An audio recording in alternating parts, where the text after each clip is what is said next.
오늘 말씀의 제목은 찬송과 원망입니다.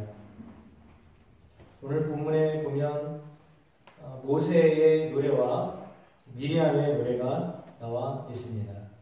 이 노래는 이스라엘 백성들이 홍해 바다를 건넌 다음에 지도자였던 모세 그리고 그의 누이 미리암이 하였던 노래입니다. 구원하셨음에 대한 감사와 찬송의 노래다 이렇게 보겠습니다. 놀라운 일을 그들이 경험하였습니다. 그들은 놀라운 일을 경험하였지만 좀 어안이 벙벙했습니다. 홍해 바다, 넘실거리는 홍해 바다 사이를 지나왔기 때문에 이게 정말 꿈인가 생신가 이런 생각을 했을 것입니다. 와 하다가 그냥 지나왔습니다.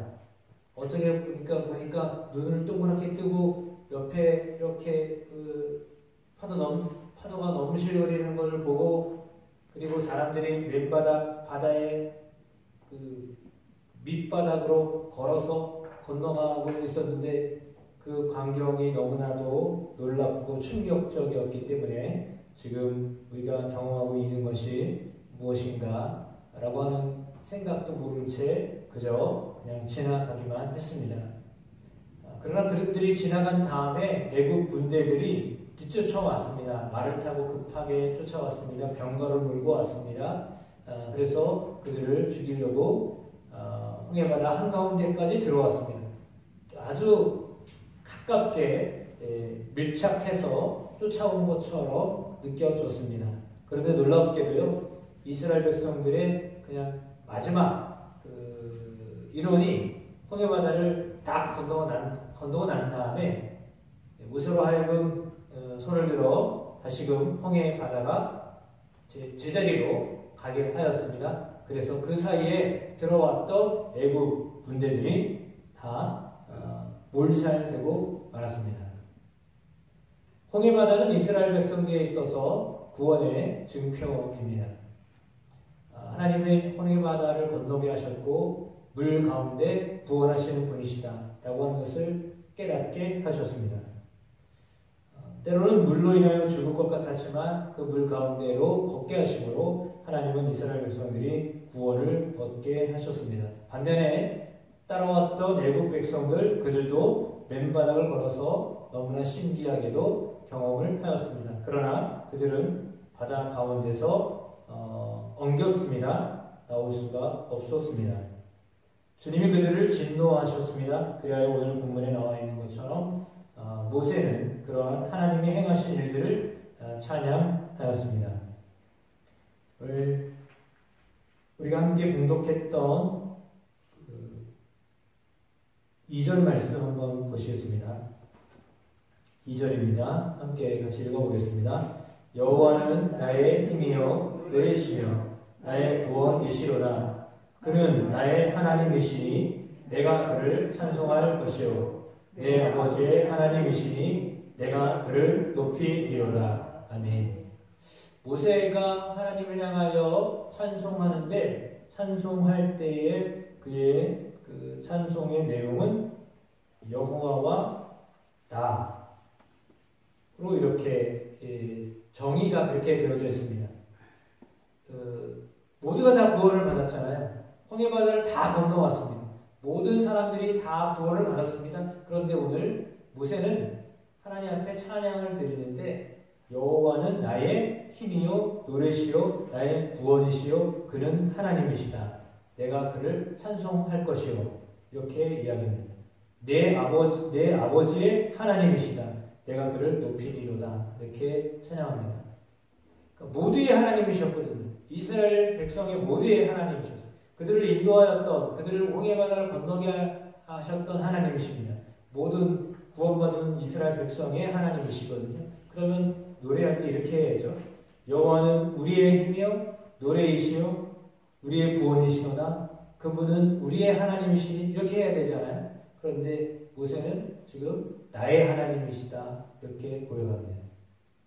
그래서 모든 사람이 다 고백했는데 그러나 이 노래는 물론 모세가 하였지만 이 모세가 하였던 이 노래를 모든 백성들이 각자 한 사람 한 사람이 다 동일하게 이런 고백으로 노래하기를 원했던 것으로 보여집니다.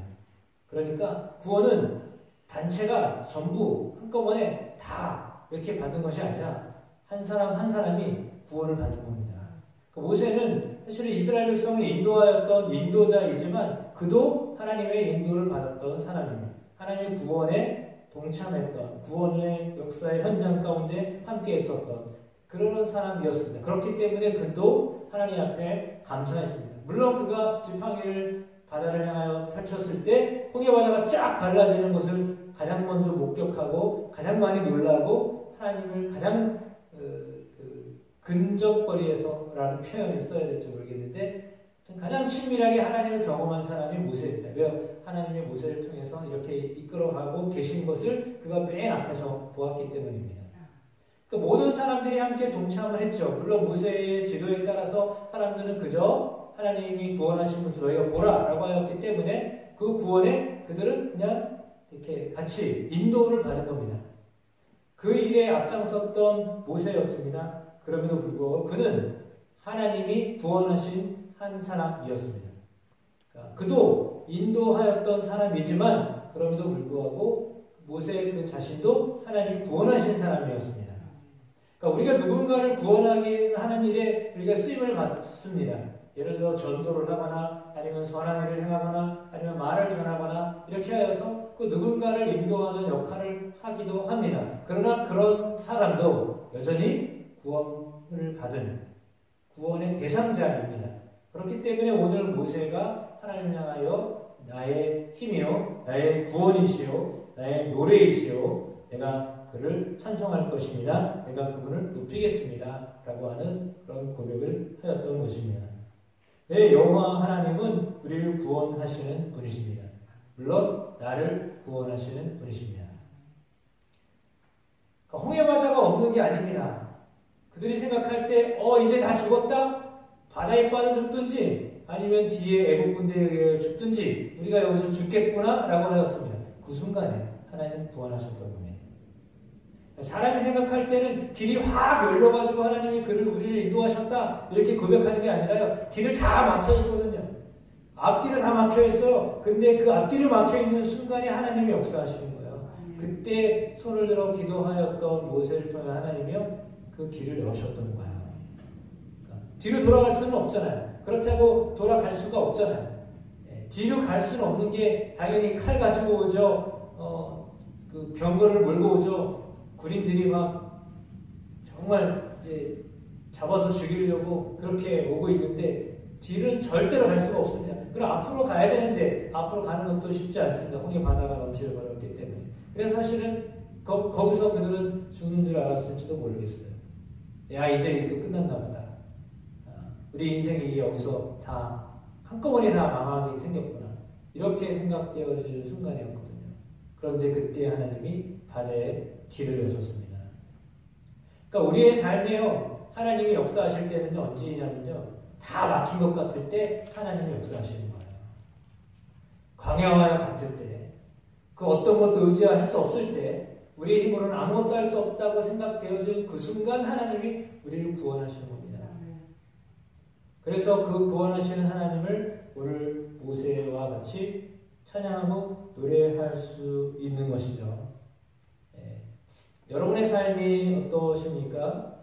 혹시 이스라엘 백성들처럼 뭔가에 의해 쫓겨서 뒤를 갈 수는 없고 쫓겨서 앞으로 가야 되겠는데 겁은 나고 어떻게 해야 될지 잘 모르겠고 이럴 때 과연 그 길을 여시고 우리를 완전히 그 뒤에 쫓아오는 자들을 다 끊어버리시는 우리를 뒤쫓아오면서 우리를 괴롭히고 여전히 우리를 붙잡고 다시 과거로 돌아가려고 하는 그 무언가로부터 하나님 우리를 차단하시고 그들을 매몰시키시고 하나님의 백성으로 우뚝 서도록 우리를 인도하시는 분이 하나님이심을 믿습니다.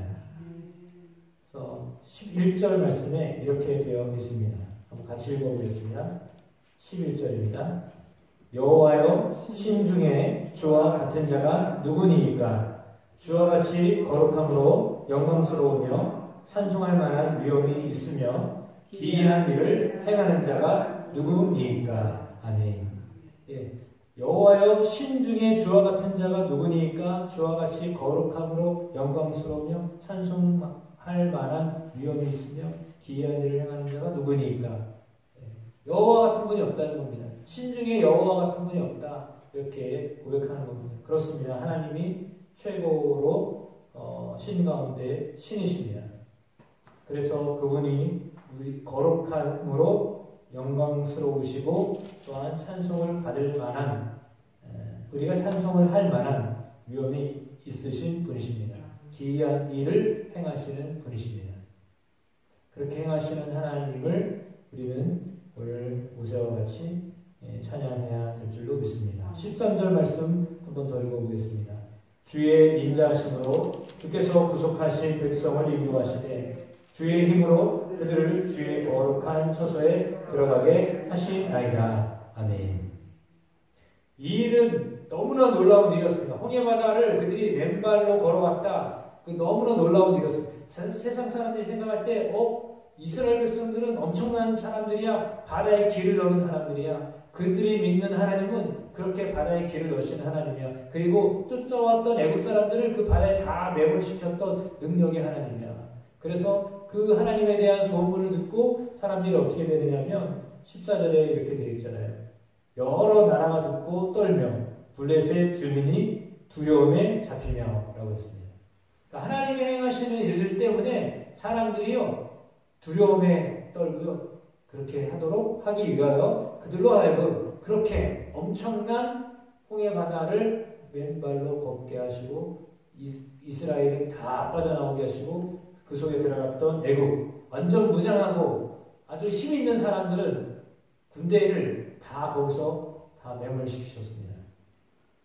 그러니까 하나님이 행하시는 일에 대하여서 다른 사람들이 그 말씀을 그 소식을 듣고요 두렵게 하였습니다. 이것이 하나님의 전략이에요. 하나님의 지혜예요.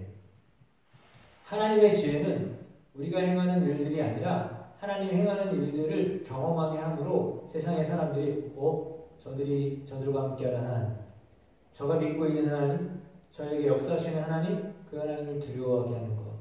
그래서 우리를 함부로 대할 수 없게끔. 왜냐하면 전쟁을 해야 되지만 전쟁으로 승리하는 가나안 땅이 아니라 전쟁을 하여도 이미 그들 마음에는 패배감이 있어요. 두려움이 있어요. 이건 안 되는 거구나. 저들은 감히 손을 댈 수 없는 존재구나 라고 하는 그런 마음을 갖게 하신 것입니다. 그것이 하나님의 지혜예요. 하나님의 섭리하심이에요. 근데 사람은 그걸 모르잖아요. 우리는 그렇잖아요. 아이고 어떡합니까 지금 홍해바다가 앞에 있는데 지금 하나님은 뭐 하시는 겁니까? 나를 왜 여기까지 인도하셨습니까? 죽게 생겼어요. 우리는 그렇잖아요. 앞에 당연히 홍해바다 있으니까 죽겠다고 하는 겁니다. 이러다가 끝나라고요? 내 인생이 이게 뭡니까? 내가 열심히 주님 섬겼는데 지금 여기서 이렇게 끝나라고요?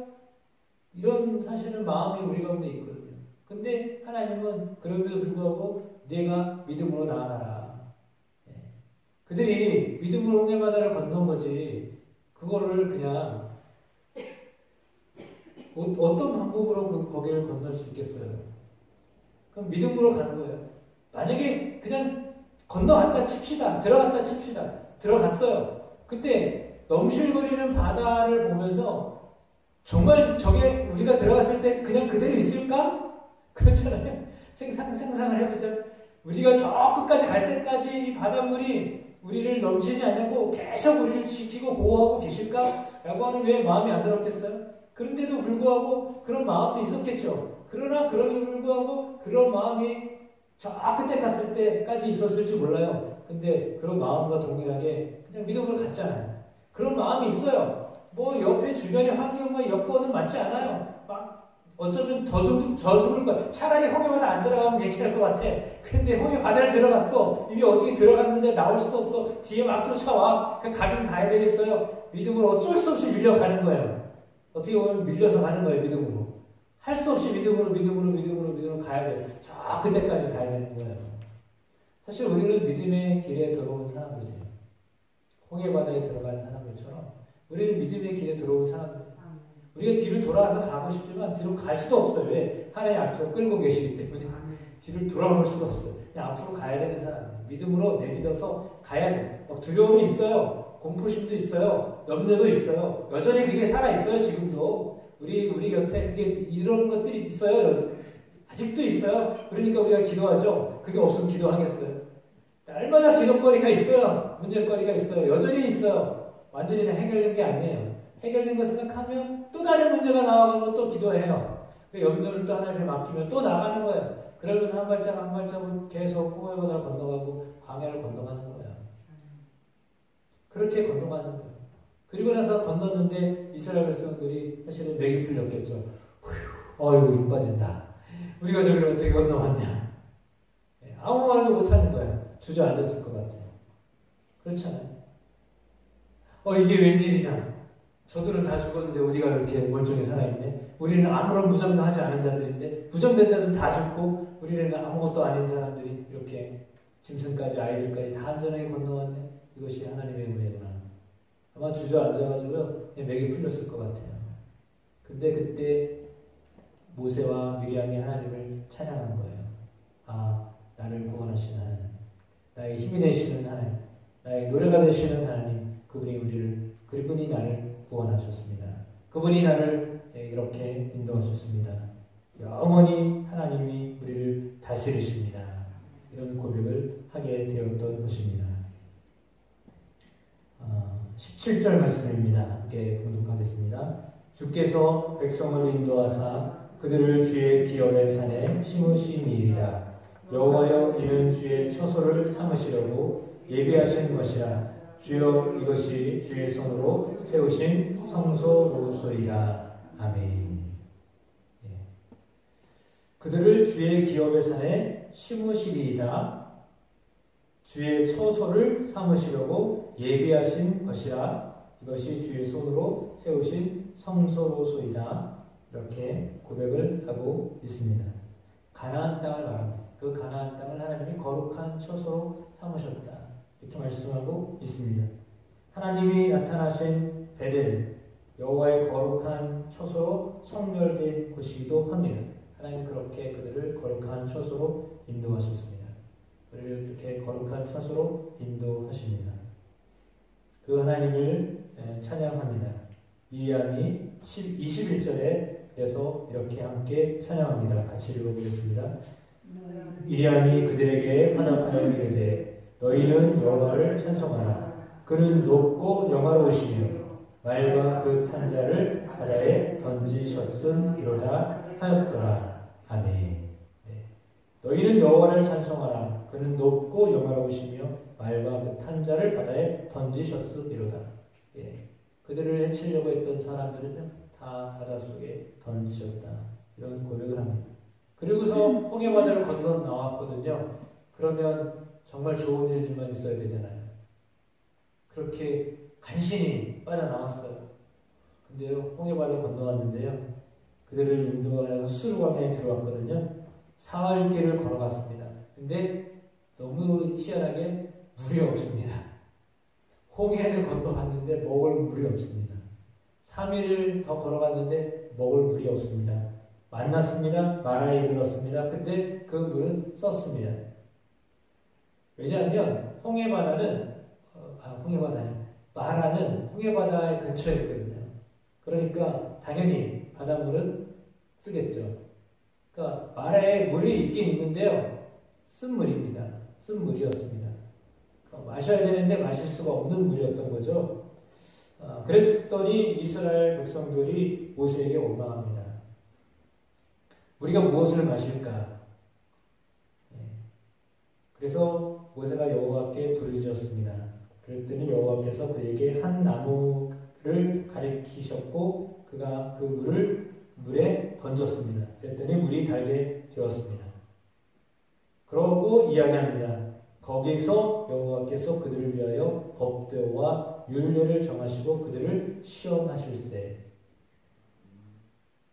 그 마라에서요 하나님이 그들을 향하여서 하시는 말씀이 뭐예요? 그들을 위하여 법도와 율례를 정하시고 그들을 시험하십니다. 라고 했습니다. 쓴물이었습니다. 그러나 마실 수 있는 물이 되게 하셨습니다. 그때 하나님이 그들에게 하셨던 말씀은 너희를 법도와 율례를 지키는가 시험하겠다라고 하는 것입니다. 이르시되 26절에 너희가 너희 하나님 나 여호와의 말을 들어 순종하고 내가 보기에 의를 행하며 내 계명에 귀를 기울이며 내 모든 귀를 지키면 내가 애굽 사람에게 내린 모든 질병 중 하나도 너희에게 내리지 아니하리니 나는 너희를 치료하는 여호와입니다. 치료하는 여호와입니다 라고 말씀하십니다. 쓴물을 단물로 바꾸셨던 하나님이 이스라엘 백성들을 치료하는 하나님이시다라고 말씀하시면서 오늘 그들에게 일러주십니다. 그리고 이 말씀이 던져진 다음에 엘림에 가게 됩니다. 엘림에 갔더니 마라를 경험했잖아요. 쓴물을 경험했습니다. 그리고 나서 드디어 마실 물이 있는 엘림에 가게 됩니다. 쓴물이 먼저입니다.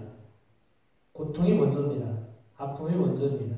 연단과 훈련이 있고요. 그 다음에 하나님의 축복이 있습니다. 구원을 받으면 바로 축복이 오는 것이 아니라요. 연단이 있습니다. 믿음의 시험이 있습니다. 그때 순종함으로 나아가면 엘림의 축복을 받는 겁니다. 그러니까 엘림이 먼저 오지 않습니다. 마라가 먼저 옵니다. 쓴물이 먼저 옵니다. 쓴물이 있을 때에도 순종해야 되는 것이었습니다. 그러니까 마실 물이 없었을 때에도 하나님 감사합니다. 이렇게 나갔어야 되는 것이었습니다. 그러니까 우리가 구원을 받고 어떤 문제가 해결되고 이렇게 됐을 때 또 다른 어떤 문제들이 생기거든요. 그때에도 감사하고 하나님을 바라보셔야 됩니다. 하나님이 어떤 더 좋은 것을 준비하셨구나 라고 하는 것을 믿음으로 보셔야 됩니다. 그게 정말 믿음입니다. 그러니까 믿음은 맡겼을 때 하나님을 보는 것입니다. 이스라엘 백성들은 계속해서 땅만 쳐다봤던 것 같습니다. 10원짜리 안 떨어졌나? 복권 안 떨어졌나? 부동산 안 떨어졌나? 뭐는 없나? 이렇게 하면 땅만 보았던 것 같습니다. 그러면 그들이 땅 속에 있는 것이 좋은 게 없죠. 왜? 애굽보다는 광야가 좋을 게 없죠. 그 땅에 뭐가 좋을 게 있겠습니까? 황량하죠. 마실 물이 있어야죠. 쉴만한 것도 없죠. 차라리 정말 애굽이 낫죠. 그 상황 자체는 그렇습니다.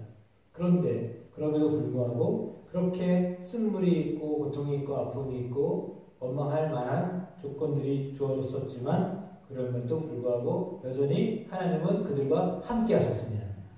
그러니까 그들이 불평도 하고 원망도 하고 했지만 여전히 하나님이 함께 하셨습니다.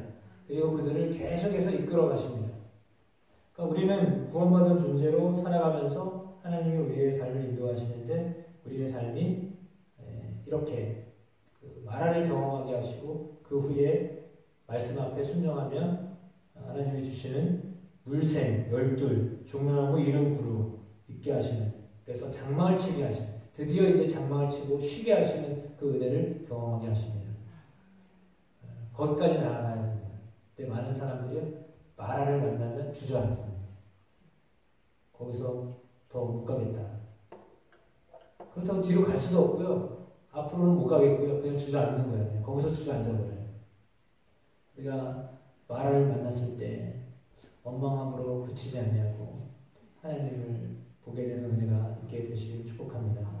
그러면 엘림으로 역사하시는 하나님을 경험하게 하십니다. 네. 거기까지 나가야 합니다. 그 은혜가 우리 가운데 있어야 하겠습니다. 그래서 우리 가운데 있는 찬양, 그 찬양으로 하나님의 영광, 하나님의 인도하심을 노래하는 저와 여러분이 되어지시기를 주님의 이름으로 축복합니다.